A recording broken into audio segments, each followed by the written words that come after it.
Decode presented by KEI Wires and Cables. विकसित भारत का विकसित wire. Co-powered by Mongia Steels, Steel का बादशाह. In association with JK Smart Tire. Save fuel, stay safe. Doctor ortho Ayurvedic oil एवं capsule अब दर्द भी घुटने टेकेगा. PIMR Indore joins India's elite universities, bringing global top 20 standards. मुल्तानी पश्मीना, अपने हक का खाओ, सब कुछ पचाओ. सभी पशुपालकों की पसंद, देश का नंबर 1 कपिला पशु आहार.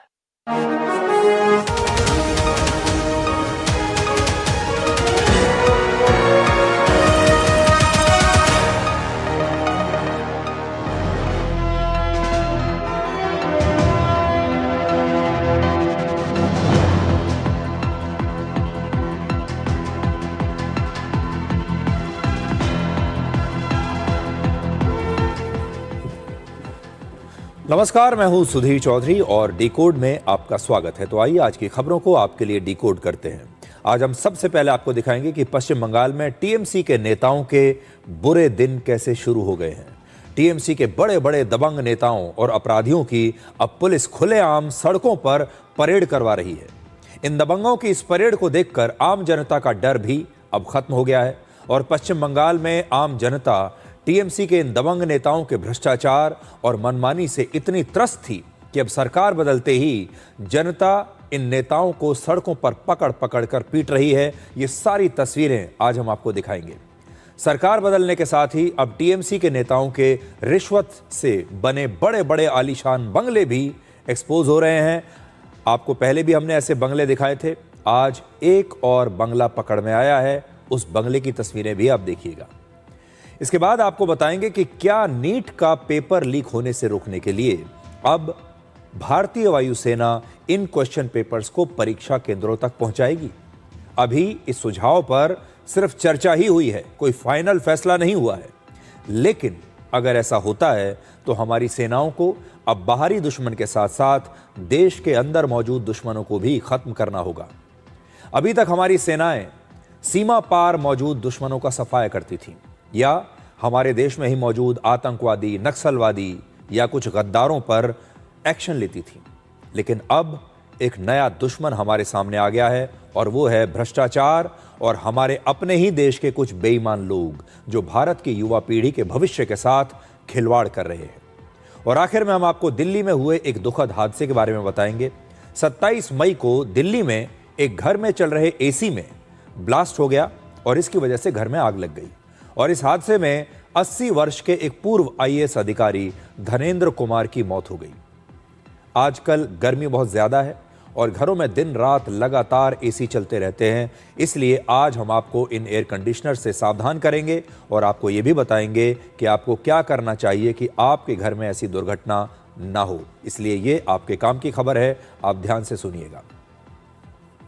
लेकिन आपने देखा होगा पिछले हफ्ते 10 दिन से हम आपको पश्चिम बंगाल में बीजेपी की सरकार बनने के बाद से लगातार आ रहे बदलाव दिखा रहे हैं। कल हमने आपको दिखाया था कि कैसे बकरीद के दिन सड़क और सार्वजनिक स्थानों को घेर कर नमाज अदा करने की 107 साल पुरानी परंपरा टूट गई। ये तस्वीरें कल आपने देखी होंगी। इससे पहले पश्चिम बंगाल में ऐसा बकरीद कभी नहीं मना। आज आपको दिखाते हैं कि कैसे पश्चिम बंगाल में टीएमसी के दबंग नेताओं के अब बड़े बुरे दिन आ गए हैं। पश्चिम बंगाल के बैरकपुर का एक बाहुबली टीएमसी नेता है जिसका नाम है अभिजीत रॉय। इसे बोनी सिंह के नाम से भी जाना जाता है। इस पर जबरन वसूली, धमकी और राजनीतिक हिंसा के बहुत सारे आरोप हैं। लेकिन ममता बनर्जी के राज में पुलिस में कभी इतनी हिम्मत नहीं थी कि वो बोनी सिंह को गिरफ्तार कर पाती, बोनी सिंह को हाथ भी लगा पाती।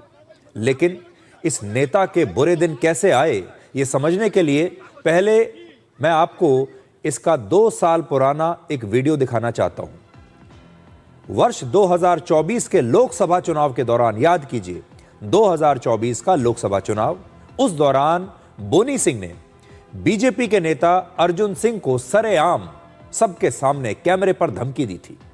इस बीजेपी नेता के साथ केंद्रीय सुरक्षा बलों के जवान चल रहे थे। इन जवानों के पास हथियार भी थे, लेकिन बोनी सिंह की हिम्मत देखिए कि वो ना तो इन जवानों से डरे और ना ही हथियारों से डरा और इसके बाद भी खुलेआम धमकी देता रहा। उसने चेतावनी देकर कहा था, मेरा नाम बोनी है, तो मेरा क्या कर लोगे? और सुरक्षा बल के लोग चुपचाप सुनते रहे। और तब इस वीडियो की बड़ी चर्चा हुई थी। ऐसा लगता है कि ममता बनर्जी के शासन के दौरान इस तरह से धमकी देने का एक कल्चर बन चुका था। ममता बनर्जी का कोई भी नेता ना पुलिस से डरता था, ना सुरक्षा बलों से डरता था। उन्हें किसी चीज का कोई डर था ही नहीं। ममता बनर्जी के भतीजे अभिषेक बनर्जी भी ऐसे ही धमकी दिया करते थे और टीएमसी के नेता भी अभिषेक बनर्जी को ही फॉलो करते थे। तो आज सबसे पहले आप वर्ष 2024 का ये पुराना वीडियो देखिए, जिसमें आपको इस टीएमसी नेता की हिम्मत दिखाई देगी, उसकी दबंगई दिखाई देगी और आप समझ पाएंगे कि उस समय क्योंकि ममता बनर्जी का शासन था, ये किसी से नहीं डरते थे। अब देखिए 2 साल पुराना वीडियो।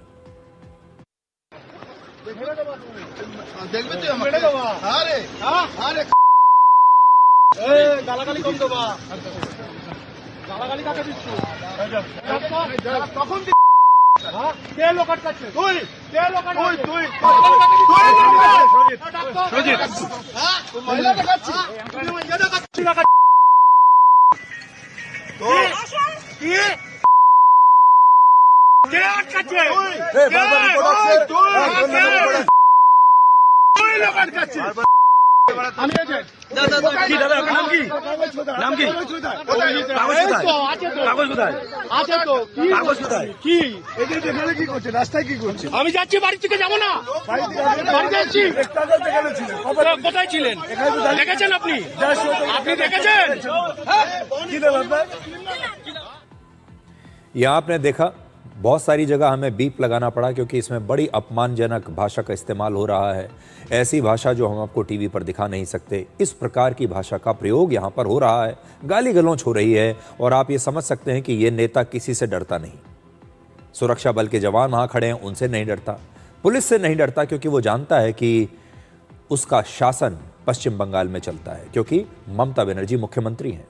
लेकिन समय का चक्र देखिए, ममता बनर्जी का जो बाहुबली नेता पहले इन केंद्रीय सुरक्षा बलों से भी डरता नहीं था, आज उसी राज्य की पुलिस जो कभी इसके ऊपर हाथ लगाने की हिम्मत नहीं करती थी, आज उसी पश्चिम बंगाल राज्य की पुलिस इसी नेता की सड़क पर कपड़े उतारकर परेड करा रही है। 25 मई को पुलिस ने अवैध हथियार रखने के एक पुराने केस में बोनी सिंह को गिरफ्तार कर लिया और रस्सी से बांधकर सरेआम लोगों के बीच सड़कों पर इसकी परेड कराई। जिस इलाके में बोनी सिंह का प्रभाव था और लोग उससे डरते थे, उसी इलाके में उन्हीं सड़कों पर पुलिस इसे बांधकर ले गई बाहर लोगों के बीच में और इसकी परेड कराई। एक तस्वीर आपने 2 साल पुरानी देखी थी जब ममता बनर्जी का शासन था, और एक तस्वीर अब देखिए जब सरकार बदल गई। ये देखिए नई तस्वीर।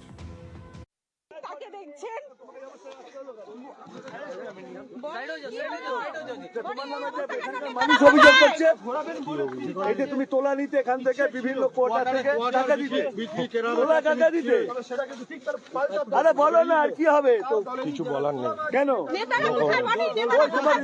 তোমার নেতারা কোথায়? কে একা একা এটা না তুমি কি তোমার কোনো আক্ষেপ আছে? तो आपने ये हाल देखा, दोनों तस्वीर अभी आपने देख ली। पुरानी तस्वीर मैंने आपको दिखाई, ये देखिए जब ममता बनर्जी का शासन था, कितनी हिम्मत थी इसके अंदर, कितनी दबंगई थी, और अब इसका क्या हाल हुआ ये देखिए। पश्चिम बंगाल के लोग आजकल बड़े खुश हैं। अब आप ये देखिए कि पश्चिम बंगाल की जनता में टीएमसी नेताओं को लेकर कितना गुस्सा है, और ये गुस्सा अब फूट फूट कर निकल रहा है। बीरभूम में आम लोगों ने 28 मई को टीएमसी के एक पार्षद भास्कर रुज के एक सहयोगी धनंजय गड़ाई को पकड़ पकड़ कर सड़कों पर बुरी तरीके से पीटा। टीएमसी पार्षद और उसके सहयोगी ने मिलकर प्रधानमंत्री आवास योजना के नाम पर घोटाला किया और लोगों को घर दिलाने के नाम पर रिश्वत ली। प्रधानमंत्री आवास योजना मोदी सरकार की एक ऐसी योजना है जिसमें गरीब लोगों को पक्का घर बनाने के लिए केंद्र सरकार से 1,20,000 रुपए मिलते हैं, और टीएमसी के नेता केंद्र सरकार की इन योजनाओं के नाम पर भी पश्चिम बंगाल की जनता को लूट रहे थे। अब तक वहां के लोग ऐसे नेताओं को मजबूरी में रिश्वत भी दे रहे थे उनसे डरते भी थे, उनकी मनमानी सह रहे थे क्योंकि बोलने की हिम्मत नहीं थी। लेकिन बीजेपी की सरकार बनने के बाद अब लोगों में एक नई हिम्मत आ गई है। लोगों का गुस्सा फूट फूट कर बाहर निकल रहा है और अब लोग इन लोगों से, इन नेताओं से जो पैसा इन्होंने रिश्वत में लिया था वो पैसा आम जनता मांग रही है वापस। और जब पैसा वापस नहीं मिला तो देखिए आम जनता ने टीएमसी के इन नेताओं को इनका क्या हश्र किया, देखिए।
तो देखिए लोग कैसे दौड़ा दौड़ा कर इन्हें पीट रहे हैं।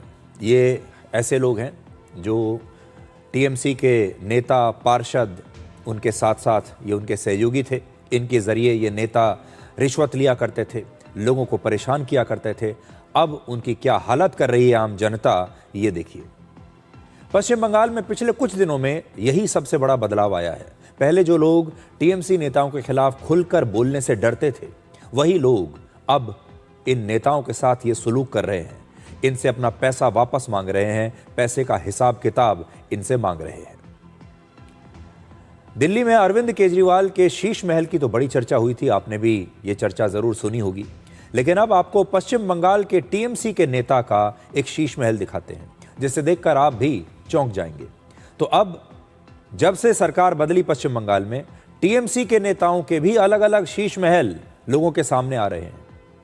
आज जो नया शीश महल आपको दिखा रहे हैं, इस नेता का नाम है प्रसन्नजीत साहा और ये टीएमसी का कोई बहुत बड़ा नेता, कोई मंत्री, विधायक या सांसद नहीं है, बल्कि ये टीएमसी का सिर्फ पंचायत स्तर का एक नेता है।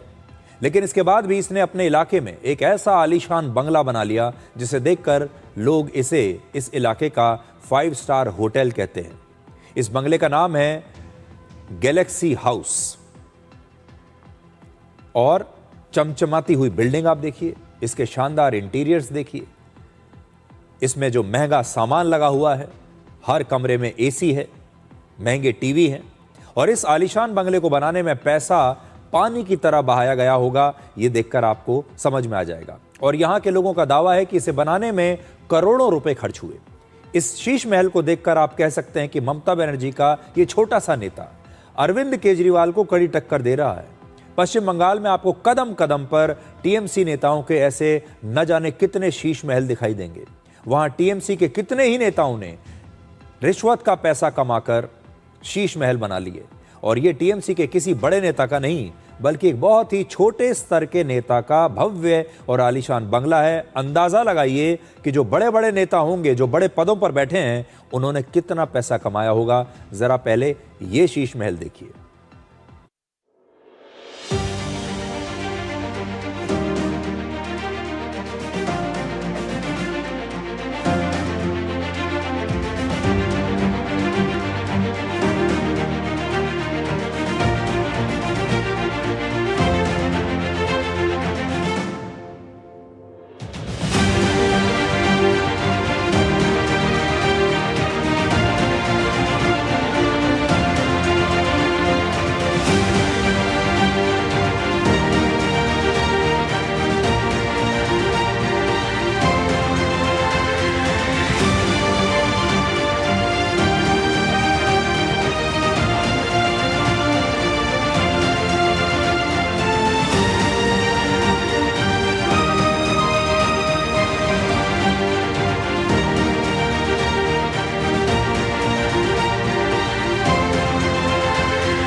अब सबसे बड़ा सवाल यही है कि आखिर एक पंचायत स्तर के नेता के पास इतना पैसा कहां से आया। ममता बनर्जी की सरकार के दौरान प्रसन्नजीत साहा उत्तर 24 परगना में एक पंचायत का उप प्रधान था और इसकी सैलरी लगभग 4,500 रुपये प्रति महीना थी। खुद सोचिए आप, क्या सिर्फ 4,500 रुपये की सैलरी में कोई व्यक्ति ऐसा आलीशान बंगला बना सकता है। प्रसन्नजीत साहा पर लोगों को डराने, उन्हें धमकाने और जबरन वसूली यानी एक्सटॉर्शन के गंभीर आरोप हैं। स्थानीय लोगों का आरोप है कि इलाके में डर और दबाव का ऐसा माहौल बना दिया गया था कि कोई भी आम जनता का व्यक्ति, आम आदमी खुलकर इसके खिलाफ आवाज उठाने की हिम्मत नहीं करता था। इन्हीं आरोपों के आधार पर पश्चिम बंगाल पुलिस ने 28 मई को इस नेता को गिरफ्तार कर लिया। बीजेपी का कहना है कि ममता बनर्जी के ग्रास रूट लीडरशिप मॉडल की असली सच्चाई यही है। अब बीजेपी की सरकार बनने के बाद पश्चिम बंगाल से लगातार घुसपैठियों की भी वापसी हो रही है। पश्चिम बंगाल के बासेरहाट शहर में लगभग 100 बांग्लादेशी नागरिक अपने देश वापस जाने का इंतजार कर रहे हैं। नई तस्वीरें हम आपको आज दिखाते हैं और भारत की बॉर्डर सिक्योरिटी फोर्स यानी बीएसएफ इन सभी घुसपैठियों के दस्तावेजों की जांच करने के बाद इन्हें बांग्लादेश को सौंपने वाली है। इसके अलावा पश्चिम बंगाल के 11 जिलों में बने होल्डिंग सेंटर्स में इस समय 386 बांग्लादेशी नागरिक मौजूद हैं और ये घुसपैठिए बता रहे हैं कि इनमें से कोई 4 साल से तो कोई 10 साल से पश्चिम बंगाल में खुलेआम बड़े आराम से रह रहा था। ये घुसपैठिए एक दीमक की तरह हमारे देश को खोखला कर रहे थे, लेकिन इतने वर्षों से हमारे देश के मीडिया का एक वर्ग इस पर बिल्कुल खामोश बैठा था। ऐसे खामोश बैठा था जैसे कुछ हुआ ही नहीं। कभी किसी ने इनके बारे में कोई मुहिम नहीं चलाई, किसी ने ये मुद्दा नहीं उठाया और जो विपक्षी नेता हैं वो तो इनका बचाव करते रहे। आप सोचिए, इनका बचाव करने के लिए हमारे देश के ही लोग अदालतों तक चले गए, सुप्रीम कोर्ट तक चले गए। हमारे देश के बड़े बड़े पत्रकार जो दिन रात एक दूसरे को निष्पक्ष और ईमानदार होने का सर्टिफिकेट बांटते रहते हैं, वो देश के साथ हुए इस विश्वासघात पर इतने साल तक खामोश बैठे रहे और उन्होंने कभी भी इस मुद्दे को उठाकर देश हित की बात नहीं की। अब आप इन घुसपैठियों के बयान सुनिए और सोचिए कि ये घुसपैठिए पश्चिम बंगाल में वर्षों से रह रहे हैं। ये बात सब जानते थे, लेकिन उसके बाद भी ये मुद्दा हमारे देश में कभी बड़ा नहीं बन पाया। इनकी खुद जुबानी आप सुनिए क्या बता रहे हैं। দুর্গানগর ছিলাম, এখন কোথায় যাবে? এখন বাংলাদেশ চলে যাব। কত বছর আগে? 4 বছর আগে। বাংলাদেশের কোথায় বাড়ি? যশোর জেলা। ওপার থেকে চলে এসেছিলে কেন? অবশ্য অভাব ছিল, তাই এখানে কাজের জন্য চলে এসেছিলাম। দালালের মাধ্যমে এসেছিলাম। আমরা পরিবারের 4-5 জন ছিলাম। বাড়ি বিক্রি বলতে আমাদের কিছু নেই, আমাদের কিছু ছিল না, তাই আমরা এখানে এসেছিলাম কাজের জন্য। এখন কি ফিরে যেতে হচ্ছে? এখন ফিরে যেতে হচ্ছে, সরকার ঘোষণা দিয়ে দিয়েছে, থাকলে সমস্যা হবে, তাই আমরা চলে যাচ্ছি। বাংলাদেশে খুলনায়। কতদিন আগে আসছিলেন? এই 5 বছর আগে। কোনো কাগজপত্র নেই, এখন আবার ফিরে যাচ্ছেন কেন? থাকতে পারতেছি না এই দেশে। কেউ বলেছে তাহলে ফিরে যাওয়ার জন্য? হ্যাঁ, সবাই তো চলে যাচ্ছে, তাড়িয়ে দিচ্ছে। কি করব? तो ये कुछ ऐसे मुद्दे हैं, ये कुछ ऐसी तस्वीरें हैं जो पश्चिम बंगाल में वर्षों से दबी रही। इनके बारे में किसी ने बात करने की हिम्मत नहीं दिखाई।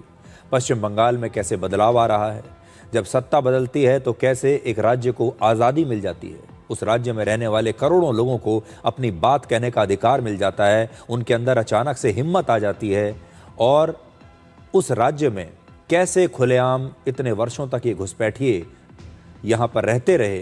ये बातें सब अब जाकर उजागर हो रही हैं। और फिर मैं आपको एक बात बताता हूँ, ज़रा कल्पना कीजिए कि अगर इस बार भी चुनाव में ममता बनर्जी पश्चिम बंगाल में जीत गई होती तो क्या आज हम आपको ये तस्वीरें दिखा पाते?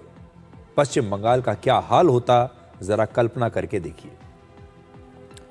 आप कल्पना कीजिए, अब थोड़ी देर के लिए हम आपको लेकर चल रहे हैं विदेश, अमेरिका लेकर चलेंगे, जहां पर एक रॉकेट में बहुत बड़ा विस्फोट हुआ और इस विस्फोट की पूरी दुनिया में बड़ी चर्चा हो रही है। यह विस्फोट अमेरिका के फ्लोरिडा के एक स्पेस स्टेशन में एक रॉकेट टेस्ट के दौरान हुआ है। जैसे ही इस टेस्ट की शुरुआत हुई, सिर्फ 4 सेकंड के अंदर इस रॉकेट में जोरदार धमाका हुआ, जिसमें रॉकेट और उसका पूरा लॉन्च पैड नष्ट हो गया। इस धमाके के बाद चारों तरफ आग का एक विशाल गोला बन गया, जिसे देखकर ऐसा लग रहा था जैसे कोई बहुत ही शक्तिशाली बॉम्ब ब्लास्ट यहां पर हुआ हो। इस विस्फोट की आवाज कई किलोमीटर दूर तक सुनाई दी। तो सबसे पहले आप इस रॉकेट ब्लास्ट का ये पहला वीडियो देखिए।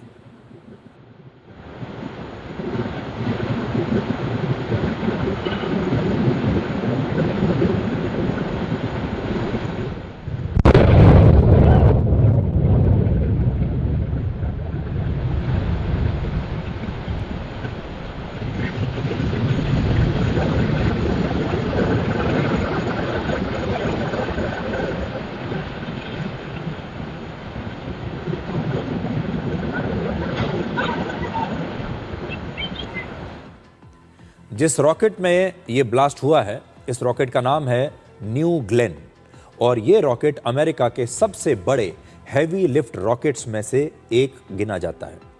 28 मई को जब ये विस्फोट हुआ, उस समय रॉकेट का हॉट फायर टेस्ट या स्टैटिक फायर टेस्ट चल रहा था और इस टेस्ट में रॉकेट को अंतरिक्ष में नहीं भेजा जाता, बल्कि उसे लॉन्च टावर से बांधकर उसके इंजन्स को पूरी ताकत से चलाया जाता है। इससे यह जांच की जाती है कि उड़ान से ठीक पहले सारे सिस्टम्स सही तरीके से काम कर रहे हैं या नहीं, पूरा जो इंजन है वो ठीक से काम कर रहा है या नहीं, और अगर ये टेस्ट सफल हो जाता तो भविष्य में इसके जरिए अंतरिक्ष में बहुत सारे सैटेलाइट्स को भेजा जा सकता था। इस विस्फोट की वजह से लगभग 1000 करोड़ रुपए का नुकसान होने का अनुमान है। हालांकि अभी तक आधिकारिक रूप से कोई आंकड़ा नहीं आया है, लेकिन लगभग 1000 करोड़ रुपए का नुकसान हो सकता है। अब आप इस रॉकेट ब्लास्ट का एक दूसरा वीडियो देखिए, कैसे सिर्फ कुछ सेकंड में सब कुछ जलकर राख हो गया।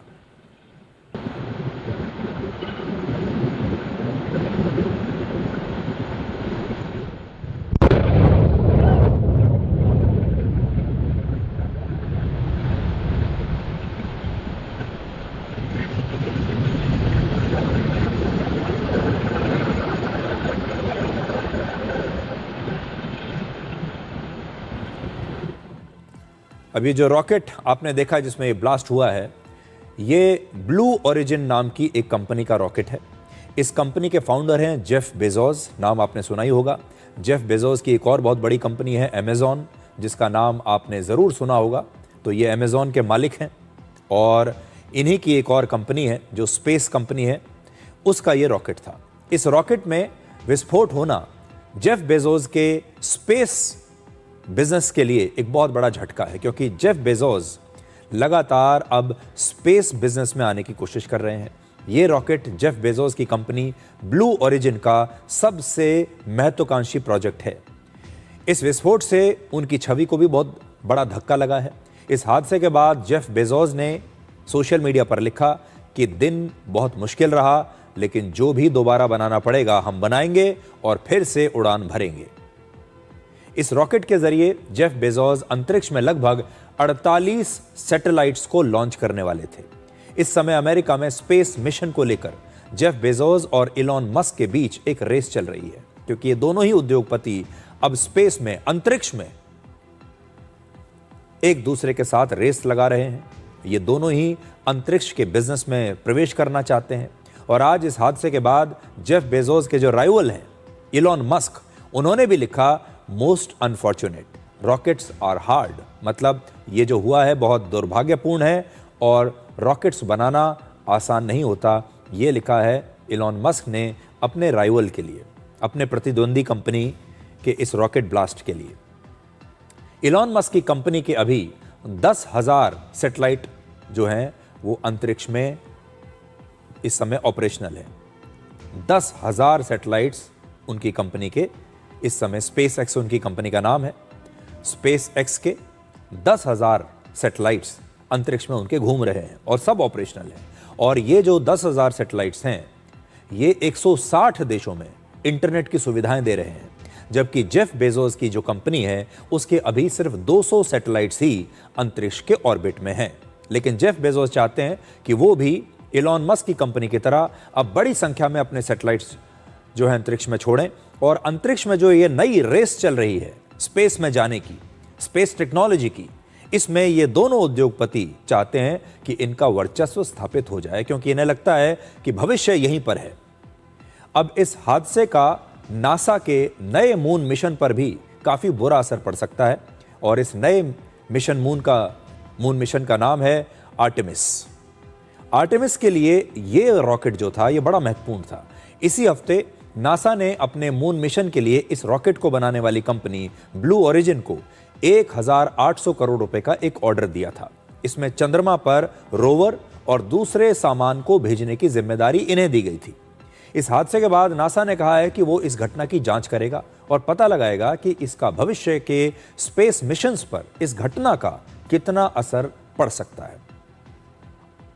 तो देखिए कितना बड़ा ये ब्लास्ट हुआ है।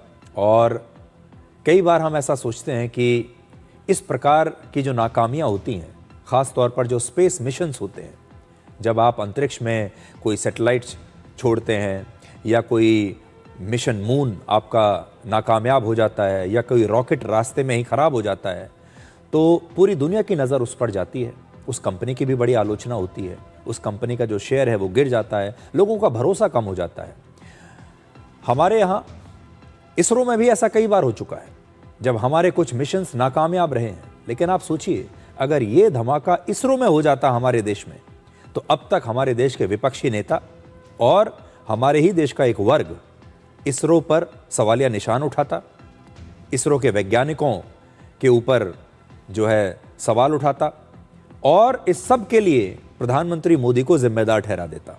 अब तक तो हमारे यहाँ इस पर राजनीति शुरू हो चुकी होती, अब तक न जाने कितने नेताओं के बयान आ जाते अगर ये हमारे देश में हुआ होता तो। लेकिन अमेरिका में हुआ है, इसलिए कम से कम इस पर राजनीति नहीं हो रही। इसकी जांच जरूर होगी, क्या टेक्निकल समस्याएं आई इसकी जांच होगी, इससे सीखा जाएगा कि आगे ऐसा ना हो, लेकिन राजनीति नहीं होगी। अब मैं आपको नासा के बारे में बता रहा था। नासा चंद्रमा पर स्थायी तौर पर अपने वैज्ञानिकों के रहने के लिए एक बहुत बड़ी योजना पर काम कर रहा है और इसी मिशन का नाम दिया गया है आर्टेमिस। नासा ने इसी हफ्ते अमेरिका की 4 प्राइवेट स्पेस कंपनीज को अपने मून मिशन के लिए 6000 करोड़ रुपए से ज्यादा के कॉन्ट्रैक्ट्स दिए हैं। इनमें से कुछ कंपनियां लूनर व्हीकल्स, ड्रोन्स और रोबोट्स बनाएंगी, जबकि कुछ कंपनियां इन्हें चंद्रमा तक पहुंचाएंगी। तो सोचिए, अमेरिका की स्पेस एजेंसी नासा भी ये सोच रही है कि वो चंद्रमा पर रोबोट्स लेकर जाएगी, वहां पर ड्रोन्स लेकर जाएगी। और जिन कंपनियों को यह काम दिया गया है उनमें से एक कंपनी है ब्लू ओरिजिन, वही ब्लू ओरिजिन जिसका ये रॉकेट अभी ब्लास्ट होते हुए आपने देखा। और अमेज़न के जो फाउंडर हैं जेफ बेजोस, ये उन्हीं की कंपनी है और इस कंपनी के रॉकेट में ही ये अभी ब्लास्ट हुआ है। नासा का ये मिशन 3 चरणों में पूरा होने वाला है। फेज 1 इसी साल शुरू हो चुका है, जो वर्ष 2029 तक चलेगा।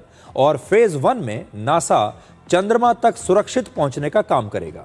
इसमें मशीनें, रोबोट्स और जरूरी सामान चंद्रमा पर भेजकर वहां की जमीन और वहां के माहौल को समझा जाएगा। इस दौरान लगभग 21 बार चंद्रमा पर लैंडिंग की जाएगी और लगभग 4000 किलो सामान चंद्रमा की सतह पर भेजा जाएगा। सोचिए, 4000 किलो सामान जो है वो वहां जाएगा और इसके लिए बार बार लैंडिंग करनी पड़ेगी। आपको याद होगा, इसी साल अप्रैल में 4 एस्ट्रोनॉट्स चंद्रमा के पास गए थे, लेकिन वो चंद्रमा पर उतरे नहीं थे, बहुत करीब से जाकर वापस आ गए थे।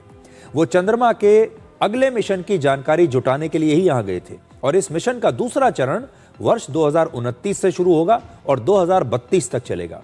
इसमें चंद्रमा पर छोटे स्तर पर रहने की तैयारी शुरू की जाएगी, यानी वहां पर मशीनें और रिसर्च सिस्टम काम करना शुरू कर चुके होंगे तब तक। और इस दौरान 24 बार चंद्रमा पर लैंडिंग हो चुकी होगी। लगभग 60,000 किलो सामान चंद्रमा पर पहुंचाया जाएगा और यह दूसरा चरण होगा। और सबसे आखिर में वर्ष 2032 के बाद यह तीसरा चरण शुरू होगा, जो बड़ा महत्वपूर्ण है। इसमें वैज्ञानिक चंद्रमा पर स्थायी रूप से रहकर वहां पर रिसर्च का काम कर पाएंगे। तो देखिए, यह बहुत बड़ी बात है कि अगर यह मिशन कामयाब हो गया तो हमारे पृथ्वी के जो वैज्ञानिक हैं वो स्पेस स्टेशन में अब उनको रहने की जरूरत नहीं है, वो सीधे चंद्रमा पर लैंड करेंगे चंद्रमा में उनकी कोई ना कोई लैब बना दी जाएगी, रहने की व्यवस्था होगी और वो चंद्रमा के धरातल पर रहते हुए वहां काम कर पाएंगे, वहां पर रिसर्च कर पाएंगे। तो ये अपने आप में एक बहुत बड़ा चमत्कार होगा, एक बहुत बड़ा नया आविष्कार होगा, जब इंसान 1-2 दिन नहीं बल्कि कई कई हफ्तों महीनों तक चंद्रमा पर रह पाएगा और रिसर्च कर पाएगा। तो ये है नया मिशन मून नासा का। अब वापस अपने देश में आते हैं। नासा तो प्लान कर रहा है चंद्रमा तक जाने की, लेकिन हमारे देश में एक और नई समस्या पैदा हो गई है और वो ये है कि हमारे देश में नीट का जो क्वेश्चन पेपर है वो लीक हो गया, जिससे हमारे देश के लाखों जो छात्र हैं उनका भविष्य अधर में लटक गया। इसलिए आज हम आपको ये बताएंगे कि क्या नीट का पेपर लीक होने से रोकने के लिए अब इंडियन एयरफोर्स इन क्वेश्चन पेपर्स को परीक्षा केंद्रों तक पहुंचाएगी। 28 मई को सरकार की एक बैठक में यह सुझाव दिया गया कि नीट यूजी के क्वेश्चन पेपर्स को एग्जामिनेशन सेंटर्स तक पहुंचाने के लिए इंडियन एयरफोर्स की मदद ली जा सकती है। हालांकि अभी इस सुझाव पर सिर्फ चर्चा हुई है, यह कुछ फाइनल नहीं हुआ है। मैं स्पष्ट करना चाहता हूं, इस पर कोई आखिरी फैसला नहीं हुआ है। एक चर्चा जरूर हुई थी, लेकिन ये जो चर्चा हुई है, हमारा आज का विश्लेषण उसी चर्चा पर आधारित है। इस समय इन क्वेश्चन पेपर्स को एग्जामिनेशन सेंटर्स तक पहुंचाने के दौरान ही ये लीक हो जाते हैं और इनके लीक होने का खतरा हमेशा हर बार बना रहता है। और अब इसके लिए वायुसेना के एयरक्राफ्ट्स का इस्तेमाल किया जा सकता है ताकि इन क्वेश्चन पेपर्स को एक फुल प्रूफ सुरक्षा दी जा सके और इनके लीक होने का कोई खतरा ना हो। जिस बैठक में चर्चा हुई उसमें रक्षा मंत्री राजनाथ सिंह, शिक्षा मंत्री धर्मेंद्र प्रधान और संचार मंत्री ज्योतिरादित्य सिंधिया भी शामिल हुए थे। अभी इस प्रपोजल पर कोई अंतिम फैसला नहीं हुआ है और सूत्रों के मुताबिक इस पर कोई भी फैसला प्रधानमंत्री मोदी खुद लेंगे और अगर ऐसा हुआ तो यह अपने आप में एक बहुत ही ऐतिहासिक फैसला होगा, क्योंकि इससे पहले हमारे देश में कभी भी पेपर लीक रोकने के लिए, क्वेश्चन पेपर्स को लीक होने से रोकने के लिए सेना का या इंडियन एयरफोर्स के एयरक्राफ्ट का इस्तेमाल नहीं किया गया। अब सुनिए कि यह बात चिंताजनक क्यों है। हमारी सेनाओं की पहली जिम्मेदारी है दुश्मनों से हमारी सीमा की रक्षा करना। सीमा पार जो दुश्मन बैठे हैं उनसे हमारी रक्षा करना, उन दुश्मनों का दमन करना, यह उनकी पहली जिम्मेदारी है। तभी तो हमारा देश सुरक्षित रहता है। उनकी दूसरी जिम्मेदारी है देश के अंदर जो हमारे दुश्मन मौजूद हैं, जैसे आतंकवादी हैं, नक्सली हैं, उनसे हमारी रक्षा करना। इसलिए हमारे देश की सेना जो है हमारे देश के अंदर भी, सीमाओं के अंदर भी इस प्रकार के ऑपरेशंस करती रहती हैं। आपने देखा होगा अलग अलग जगह, कभी नक्सलवादियों के साथ ऑपरेशन होता है, कभी नॉर्थ ईस्ट में होता है, कभी कश्मीर में होता है। लेकिन अब हमारी सेनाओं को हमारे तीसरे दुश्मन पर भी ये स्ट्राइक करनी पड़ सकती है और वो जो तीसरा दुश्मन है वो है भ्रष्टाचार और हमारे देश के ही कुछ बेईमान लोग।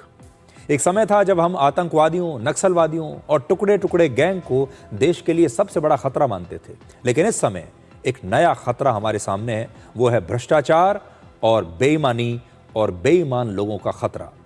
यह हमारे लिए कितने दुर्भाग्य की बात है कि हमारे देश के अंदर ही ऐसे पेपर लीक माफिया बैठे हुए हैं जो हमारे देश के ही अपने ही युवा छात्रों का भविष्य खोखला कर रहे हैं और इसे रोकने के लिए हमारी सेना को अब उतरना पड़ सकता है। यह भ्रष्टाचारियों का वही गिरोह है जो पेपर लीक करके, क्वेश्चन पेपर्स को लीक करके लाखों युवाओं के सपनों को कुचल रहा है। ये वही लोग हैं जो नियमों को तोड़कर, लाइन तोड़कर सबसे पहले आगे निकलते हैं। ये वही गैंग है जो खाने में मिलावट करता है। ये वही बेईमान लोग हैं जो आपके बैंक अकाउंट से साइबर फ्रॉड करके पैसा चुरा लेते हैं। हर कदम पर अपने ही देश के लोगों को धोखा देते हैं। मतलब ये कि हमारे देश के ही अंदर मौजूद हमारे सबसे बड़े दुश्मन आज हमारे लिए सबसे बड़ी चुनौती बन गए हैं। आप देश के बाहर जो दुश्मन हैं उनसे तो लड़ सकते हैं, उनके बारे में तो हमें पता है। हम जानते हैं कि कौन कौन दुश्मन देश हैं। हम जानते हैं कि दुश्मन देशों की सेना के पास कौन कौन से हथियार हैं। हम लगातार युद्ध की रणनीति बनाते रहते हैं, अपने हथियारों को अपडेट करते रहते हैं। लेकिन जो लोग हमारे अपने ही देश के अंदर बैठे हैं और किसी के काबू में नहीं आ रहे, उनका क्या करेंगे? पिछले साल भारतीय वायुसेना ने हमारे देश की महिलाओं के सम्मान की रक्षा करने के लिए, हमारे देश की महिलाओं के सिंदूर की रक्षा करने के लिए, बदला लेने के लिए ऑपरेशन सिंदूर लॉन्च किया था पाकिस्तान पर। पाकिस्तान के बहुत सारे आतंकवादी ठिकानों को नष्ट किया था। अब वही वायुसेना भारत के छात्रों के सपनों और भविष्य की सुरक्षा के लिए एक नया ऑपरेशन लॉन्च कर सकती है। तो आज एक बहुत बड़ी बात है, ये बहुत दुख की बात है कि जब भी हम ये सोचते हैं कि हमारे देश में हम कोई पेपर, क्वेश्चन पेपर छपने के लिए आप दीजिए, उसे प्रिंटिंग प्रेस में भेजिए, वहाँ से उसका सौदा हो जाता है। यहाँ तक कि जो टीचर्स हैं, जिनकी ये जिम्मेदारी दी गई है जिन्हें कि वो इस क्वेश्चन पेपर को सेट करेंगे, वो इसे बेच देते हैं। आज सुप्रीम कोर्ट में भी पेपर लीक के मामले पर सुनवाई हुई है। इसमें सरकार की तरफ से सॉलिसिटर जनरल तुषार मेहता ने कहा कि प्रधानमंत्री मोदी खुद इस मामले की निगरानी कर रहे हैं। आपको याद होगा, देश के लगभग 22 लाख छात्रों ने नीट की परीक्षा दी थी, लेकिन क्वेश्चन पेपर लीक होने की वजह से 12 मई को इस परीक्षा को रद्द कर दिया गया था। अब आपको बताते हैं कि सुप्रीम कोर्ट ने क्या कहा आज। पहली बात, ऐसे मामलों में जब तक जवाबदेही तय नहीं होगी तब तक ये घटनाएं रुकेंगी नहीं, सुप्रीम कोर्ट ने कहा। और दूसरा, यूपीएससी के इम्तिहान में कभी क्वेश्चन पेपर लीक नहीं हुआ और एनटीए यूपीएससी के इम्तिहान कैसे कराए जाते हैं उस अनुभव का फायदा उठा सकता है। आज सरकार की तरफ से कोर्ट में यह भी बताया गया कि 21 जून की नीट परीक्षा में पेपर लीक को रोकने के लिए कई कदम उठाए गए हैं, लेकिन सुरक्षा के लिहाज से फिलहाल इसकी जानकारी नहीं दी जा सकती। अब इस मामले में अगली सुनवाई जुलाई के दूसरे हफ्ते में होने वाली है। अब देखिए, हमारे देश का दुर्भाग्य देखिए, यहां पैसे के लालच में छात्रों के भविष्य के साथ हमारे अपने ही देश के लोग खिलवाड़ कर रहे हैं। जब हम नीट जैसी परीक्षा करवाते हैं तो जिस प्रिंटिंग प्रेस पर क्वेश्चन पेपर छापने की जिम्मेदारी होती है, वही प्रिंटिंग प्रेस इसे लीक करके बेच देता है। जिन टीचर्स पर क्वेश्चन पेपर सेट करके तैयार करने की जिम्मेदारी होती है, वही टीचर्स थोड़ा सा पैसा कमाने के लिए, अपने निजी फायदे के लिए इन क्वेश्चन पेपर्स को बाजार में बेच देते हैं।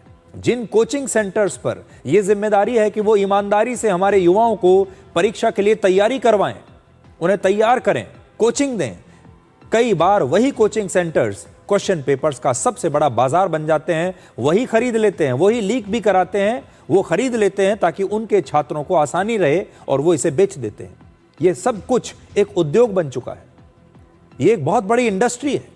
और सबसे दुखद बात ये कि हमारे समाज में कुछ माता पिता भी ऐसे हैं जो लाखों रुपए देकर ये लीक हुआ क्वेश्चन पेपर खरीदते हैं ताकि उनका बच्चा मेहनत से नहीं बल्कि बेईमानी से ये परीक्षा पास करके एक दिन डॉक्टर बन जाए। अब आप सोचिए, हम भरोसा करें तो किस पर करें?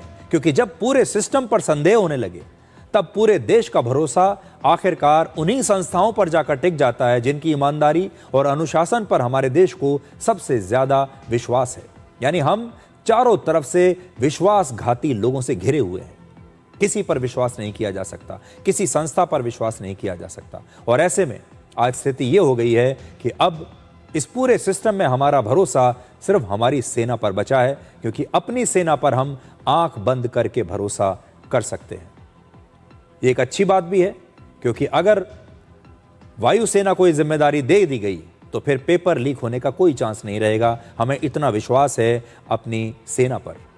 लेकिन ये दुखद भी है कि हम कैसे लोगों से हमारा समाज आज घिरा हुआ है कि हम एक पेपर भी ठीक से आयोजित नहीं करवा सकते, पेपर को लीक होने से रोक नहीं सकते, क्योंकि जितने भी लोग हमारे आसपास बैठे हैं सब भ्रष्ट हैं, बिक चुके हैं और लालची हो चुके हैं। ये एक समाज के तौर पर भी हमें देखना होगा कि भारत का जो समाज है वो किस तरफ जा रहा है। हमारे देश में कितनी बेशर्मी के साथ आज लोग मिलावट करते हैं, खाने पीने की चीज़ें नकली आ रही हैं। बाजार में जाइए, न जाने कितनी चीज़ें आपको नकली खरीदने को मिलेंगी, चाहे आपकी जान ही क्यों ना चली जाए। हमारे ही देश के लोग, हमारे ही देश के बूढ़े बड़े लोगों का, सीनियर सिटीजन्स को कैसे साइबर फ्रॉड के जरिए उनकी मेहनत की कमाई को रातों रात, मिनटों में उनके बैंक अकाउंट से निकाल लेते हैं। जरा भी शर्मिंदगी नहीं होती। हमारे ही अपने देश के लोग हमारे ही छात्रों के भविष्य के साथ खेलते हैं और क्वेश्चन पेपर को लीक करा देते हैं। और ये जो समस्या है ये धीरे धीरे बढ़ती जा रही है। इसीलिए भ्रष्टाचार के मामले में अगर आप देखेंगे तो ये एक बहुत बड़ी चुनौती भारत के सामने आने वाली है। भारतीय वायुसेना के बारे में हमने अभी आपको बताया। अब आपको एक नई तस्वीर हम दिखाएंगे जिसे देखकर आपको बड़ा गर्व होगा, और ये तस्वीर है मेड इन इंडिया हथियारों की, जो भारत में नहीं आर्मेनिया की मिलिट्री परेड में दिखाई दी है। आर्मेनिया ने 28 मई को अपने रिपब्लिक डे पर अपनी राजधानी में ये परेड निकाली। वैसे तो ये परेड बहुत शानदार है, तस्वीरें आप देखिए, बहुत खूबसूरत तस्वीरें हैं, लेकिन आज हम आपको ये परेड इसलिए नहीं दिखा रहे क्योंकि तस्वीरें बड़ी शानदार हैं, बल्कि इसलिए दिखा रहे हैं क्योंकि आर्मेनिया की इस परेड में मेड इन इंडिया यानी भारत में बने हथियारों का भी प्रदर्शन किया गया। और ये वो हथियार हैं जो आर्मेनिया ने हमसे खरीदे हैं। आप इस परेड में Pinaka multi barrel rocket launchers को देख सकते हैं। ये देखिए, ये भारत से खरीदे हैं। इस लॉन्चर से सिर्फ 44 सेकंड में 12 रॉकेट्स दागे जा सकते हैं, और इसे हमारे देश के DRDO ने डिजाइन किया है। इस परेड में आकाश एयर डिफेंस सिस्टम भी दिखाया गया, जो दुश्मन के विमान, ड्रोन्स और मिसाइल्स को हवा में मार गिरा सकता है, और इसे भी DRDO ने तैयार किया है। आपको याद होगा, ऑपरेशन सिंदूर के दौरान आकाश ने हमारी बड़ी मदद की थी। पाकिस्तान का एक भी ड्रोन, एक भी मिसाइल हमारे देश में आ नहीं पाई। भारत में ही बनी 155 mm आर्टिलरी गन्स भी दिखाई गई इसमें, जिसका नाम है advanced towed artillery gun system, और यह लंबी दूरी तक सटीक और घातक हमला करने में सक्षम है। इस आर्टिलरी गन को भी DRDO ने ही विकसित किया है। अब आपको एक और वेपन लोकेटिंग रेडार की तस्वीर दिखाते हैं।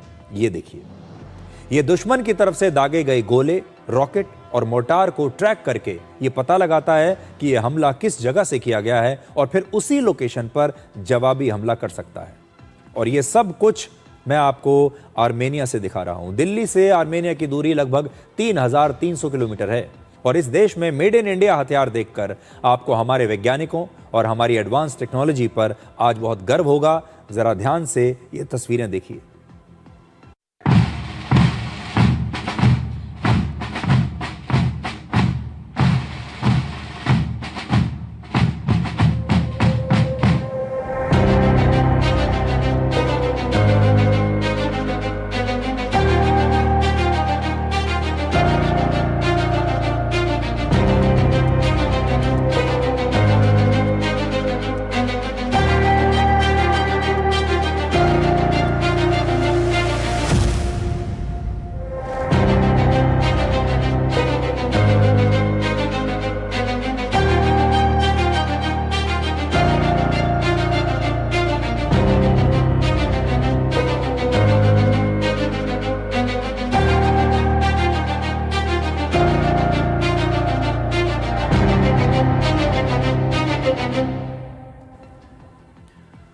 मुझे पूरा यकीन है कि आपको ये तस्वीरें देखकर बहुत गर्व हुआ होगा। अगर आप अपने देश भारत से प्यार करते हैं तो देखिए, किसने सोचा था कि एक ऐसा समय भी आएगा जब दूसरे देशों की रिपब्लिक डे परेड में उनके सेना के साथ मेड इन इंडिया हथियारों को प्रदर्शित किया जाएगा, जैसा आर्मेनिया में हो रहा है।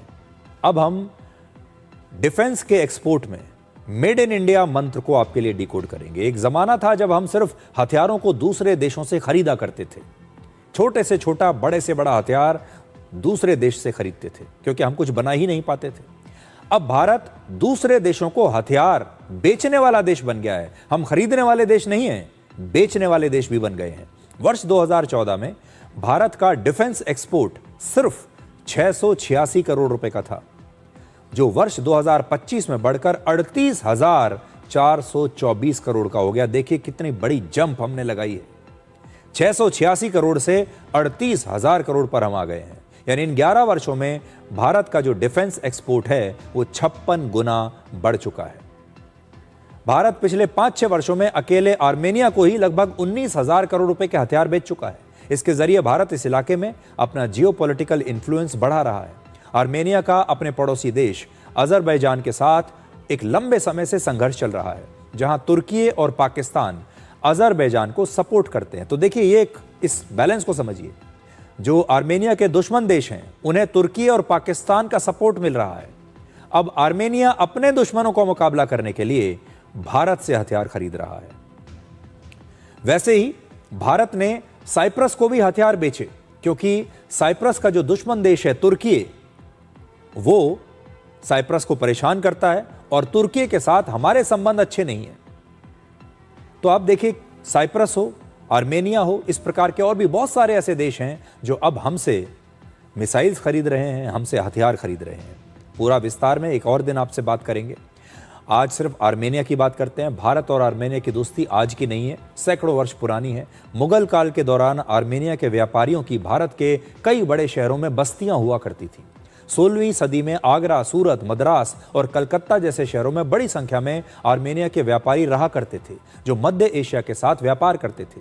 कई इतिहासकारों ने लिखा है कि मुगल सम्राट अकबर की एक पत्नी आर्मेनिया की ही थी। वर्ष 1562 में आगरा में जो पहला चर्च बना वो यहां रहने वाले आर्मेनिया के लोगों ने ही बनाया था। वर्ष 1707 में कलकत्ता में द होली चर्च ऑफ नाजरत भी यहां रहने वाले आर्मेनिया के लोगों ने ही बनाया। और वर्ष 1794 में आर्मेनिया की भाषा में पहला अखबार अज़दरार छपा था। लेकिन आपको हैरानी होगी कि वो अखबार भी आर्मेनिया में नहीं बल्कि मद्रास में छपा था, जिसे आज हम चेन्नई कहते हैं। इस दौरान आर्मेनिया पर उस्मानिया सल्तनत का कब्जा रहा। तब भारत में रहने वाले आर्मेनिया के लोगों ने यहीं से अपने देश के आज़ादी के आंदोलन को लगातार मदद पहुंचाई और 1773 में आर्मेनिया का पहला संविधान बना और उसे भी भारत में रह रहे आर्मेनिया के लोगों ने ही लिखा था। और ये ही आगे चलकर आर्मेनिया के संविधान की प्रेरणा भी बना। तो ये आर्मेनिया की छोटी सी कहानी, ताकि आपको आर्मेनिया के बारे में भी कुछ नई जानकारियां मिल जाएं। अब आपको एक ऐसी खबर के बारे में बताते हैं जो थोड़ी परेशान करने वाली है और आपके लिए एक चेतावनी भी है। दिल्ली के हौज खास इलाके में 27 मई की रात एक घर में एसी ब्लास्ट हो गया और जब एसी में ब्लास्ट हुआ तो इस घर में आग लग गई। इस हादसे में 80 साल के एक पूर्व आईएएस अधिकारी धनेंद्र कुमार की मौत हो गई। धनेंद्र कुमार 1968 बैच के आईएएस अधिकारी थे। केंद्र सरकार और हरियाणा सरकार में कई बड़े पदों पर रह चुके थे। Dhanendra Kumar competition commission of India के पहले चेयरमैन थे। वो वर्ल्ड बैंक में भी एग्जीक्यूटिव डायरेक्टर के पद पर रह चुके थे। बहुत बड़े आदमी थे, बहुत कुशल प्रशासक थे। 27 मई की रात लगभग 11 बजे उनके घर के एक कमरे के एसी में आग लग गई। आग लगने के थोड़ी देर के बाद फायर ब्रिगेड की गाड़ियां वहां पर पहुंची, पुलिस भी पहुंची, लेकिन आग लगने की वजह से पूरे घर में तब तक धुआं भर चुका था। धुएं की वजह से धनेंद्र कुमार जो हैं वो बेहोश हो गए, जबकि आग की वजह से उनके बेटे भी इस हादसे में घायल हो गए। धनेंद्र कुमार और उनके बेटे को एम्स में ले जाया गया और इलाज के दौरान ही धनेंद्र कुमार की मौत हो गई, क्योंकि उनके फेफड़ों में काफ़ी ज़्यादा धुआं भर चुका था। जबकि उनके बेटे का इलाज अभी चल रहा है, फिलहाल वो खतरे से बाहर है। हमारे देश में अक्सर एसी में आग लगने और ब्लास्ट की खबरें आती रहती हैं और इसकी कई वजहें होती हैं। तो आप ये देख लीजिए, धनेंद्र कुमार तो इतने ब्राइट ऑफिसर थे, इतनी बड़े बड़े पदों पर उन्होंने काम किया और उनका इस प्रकार से चले जाना बहुत ही दुखद है।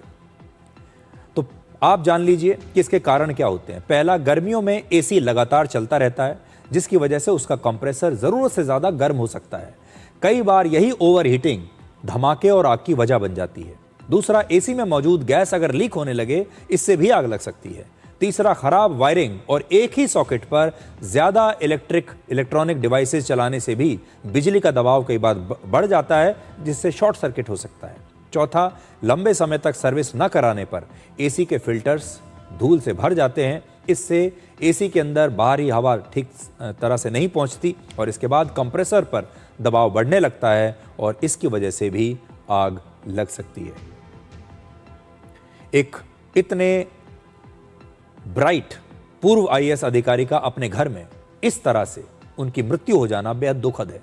आज हम आपको कुछ सुझाव देना चाहते हैं। पहला, एसी की नियमित रूप से सर्विस करवाएं, अच्छी जगह से अच्छे मैकेनिक से सर्विस करवाएं। दूसरा, पुराने एक्सटेंशन बोर्ड और सस्ते वायर का इस्तेमाल बिल्कुल ना करें, थोड़ा सा पैसा बचाने के चक्कर में अपनी जान खतरे में न डालें। तीसरा, एसी को लगातार ना चलाएं, दिन में कुछ घंटों के लिए उसे आराम दें, उसे बंद भी रखें। चौथा, घर में स्मोक डिटेक्टर और फायर एक्सटिंग्विशर जरूर लगवाइए। अक्सर लोग एसी को कमरे में चलाकर कई बार छोड़ देते हैं, ऐसा बिल्कुल ना करें और लगातार अपने एसी को मॉनिटर करते रहें। अब एक छोटा सा ब्रेक ले रहे हैं। ब्रेक के बाद आपको दिखाएंगे कि ईरान युद्ध विराम को लेकर अमेरिका के राष्ट्रपति डोनाल्ड ट्रंप ने अभी थोड़ी देर पहले एक नया ऐलान किया है। उन्होंने अपनी नई शर्तें बताई हैं। क्या नई शर्तें हैं, ब्रेक के बाद।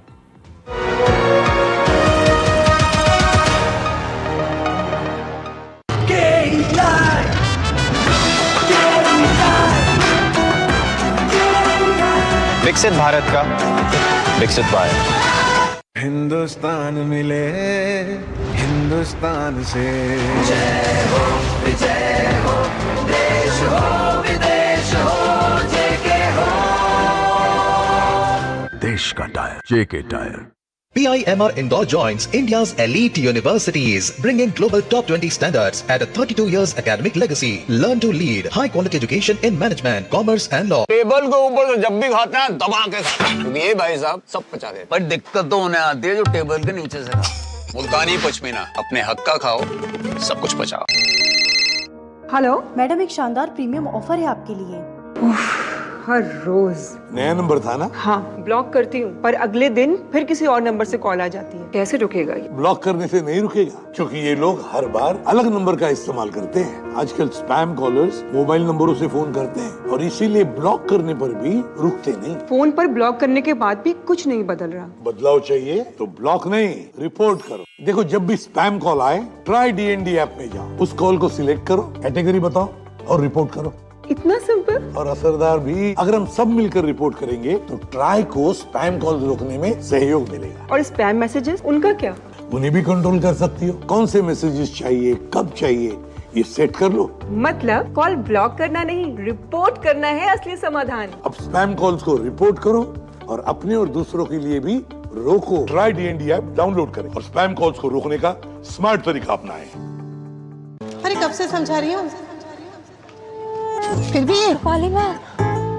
आशीर्वाद की क्वालिटी है हाय, पर मेरा बजट है टाइट। अरे बैग के बाहर QR कोड स्कैन करो, बैग के अंदर यूनिक कोड पाओ और 80 रुपए का कैश बैक ले जाओ। आशीर्वाद शुद्ध चक्की आटा, कैश बैक और क्वालिटी का वादा, लिख के ले लो। दादी कौन सा प्लांट है? टैंजरीन, बहुत मीठा होता है, तोड़ना नहीं है। Free foreign trip, click on the link. अभी करता हूँ। दादी रुको, लिंक में क्लिक मत करना। क्यों? ये SMS स्कैम है, क्लिक करोगे तो आपके बैंक डिटेल्स होंगे चोरी। ओह, थैंक्स गप्पू, बचा लिया। ये ले तेरी समझदारी का फल। RBI कहता है स्मार्ट बनो, कूल रहो।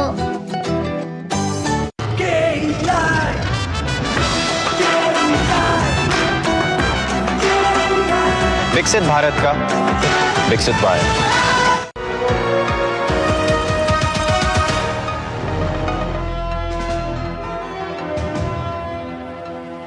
और अब चलते चलते आपको इस वक्त ही एक बड़ी अंतर्राष्ट्रीय खबर बता देते हैं। अब से थोड़ी देर पहले अमेरिका के राष्ट्रपति डोनाल्ड ट्रंप ने ईरान युद्ध विराम को लेकर यह स्पष्ट किया है कि अगर ईरान को समझौता करना है तो उसे अपना परमाणु कार्यक्रम बंद करना ही पड़ेगा।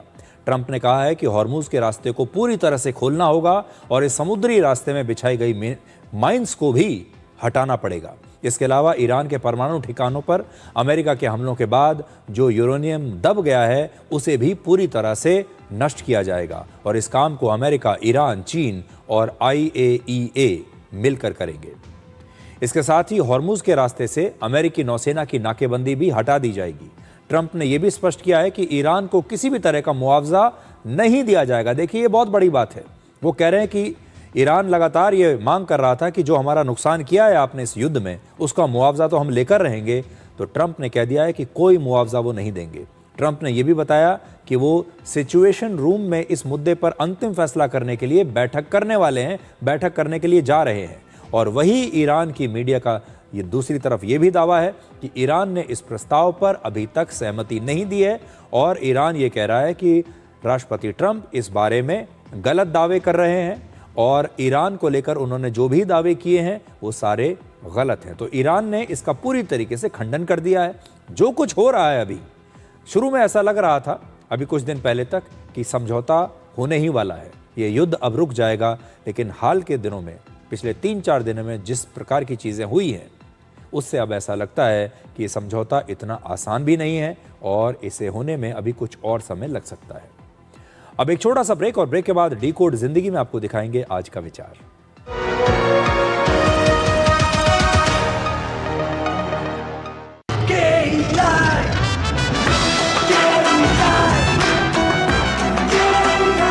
विकसित भारत का विकसित Bharat. PIMR Indore joins India's elite universities, bringing global top 20 standards at a 32 years academic legacy. Learn to lead, high quality education in management, commerce and law. इस देश की हर माँ, बच्चे, बूढ़े, जवान, खिलाड़ी, डॉक्टर, इंजीनियर, सबको गाय भैंस की दूध की शक्ति पर भरोसा है। पर जब इन पशुओं को कपिला पशु आहार मिलेगा, तभी तो दूध सिर्फ ज्यादा ही नहीं, शक्ति से भरपूर भी होगा। कपिला पशु आहार, देश का नंबर 1 पशु आहार। This is no ordinary sky. This is where legends are born. Space transition. In the vast expanse above, the Indian Air Force reigns. Unseen, unstoppable, unmatched. The Indian Air Force to be a cut above. Hello madam, एक शानदार premium offer है आपके लिए। हर रोज नया number था ना? हाँ, block करती हूँ पर अगले दिन फिर किसी और नंबर से कॉल आ जाती है। कैसे रुकेगा ये? ब्लॉक करने से नहीं रुकेगा, क्योंकि ये लोग हर बार अलग नंबर का इस्तेमाल करते हैं। आजकल स्पैम कॉलर्स मोबाइल नंबरों से फोन करते हैं और इसीलिए ब्लॉक करने पर भी रुकते नहीं। फोन पर ब्लॉक करने के बाद भी कुछ नहीं बदल रहा। बदलाव चाहिए तो ब्लॉक नहीं, रिपोर्ट करो। देखो, जब भी स्पैम कॉल आए, ट्राई DND ऐप में जाओ, उस कॉल को सिलेक्ट करो, कैटेगरी बताओ और रिपोर्ट करो। इतना सिंपल और असरदार भी। अगर हम सब मिलकर रिपोर्ट करेंगे तो ट्राई को स्पैम कॉल रोकने में सहयोग मिलेगा। और स्पैम मैसेजेस, उनका क्या? उन्हें भी कंट्रोल कर सकती हो। कौन से मैसेजेस चाहिए, कब चाहिए, ये सेट कर लो। मतलब कॉल ब्लॉक करना नहीं, रिपोर्ट करना है असली समाधान। अब स्पैम कॉल्स को रिपोर्ट करो और अपने और दूसरों के लिए भी रोको। ट्राई DND ऐप डाउनलोड करें और स्पैम कॉल्स को रोकने का स्मार्ट तरीका अपनाएं। गोल्डी मसाले के 100 ग्राम के स्पेशल पैक्स में फ्रेशनेस लॉक है। ऐसे गोल्डी मसाले जहां जाएं रिश्ते बनाएं।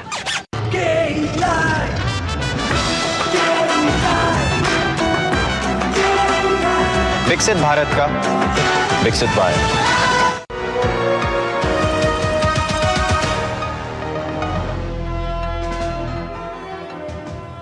और अब जाने से पहले आपको डिकोड के आज के एपिसोड के कुल व्यूज़ बताते हैं। आपकी स्क्रीन के बाईं तरफ जो नंबर आपको दिखाई दे रहा है वो इस समय 4.8 मिलियन है। मुझे लगता है आज IPL का मैच है, इसलिए काफ़ी लोग IPL का मैच देख रहे होंगे। ये नंबर हमें क्रोम DM की लाइव ट्रैकिंग से आ रहा है, जो हमारे रियल टाइम व्यूज़ को आपके सामने दर्शाता है। तो आज के लिए डिकोड में इतना ही। अब आपसे हमारी अगली मुलाकात होगी कल रात 9 बजे। तब तक आप खुश रहिए, सुरक्षित रहिए, स्वस्थ रहिए।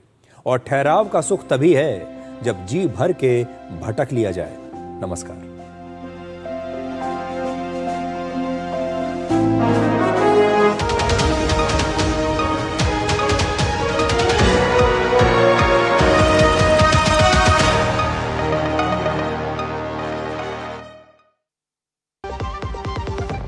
खाने में मेरी क्वीन के लिए क्या है?